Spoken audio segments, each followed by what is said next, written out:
Вот и началась наша поездка в Волгоград с заездами в разные места силы.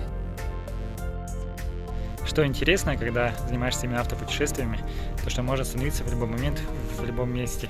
И вот как раз мы решили остановиться в природном парке Кандрыкуль и отдохнуть, во-первых, от дороги, конечно, да и в принципе познать что-то новое. Ехали мимо, увидели озеро и решили, что нам туда, к лебедям. Ну вот, друзья, вот лето прям почти уже. Красота.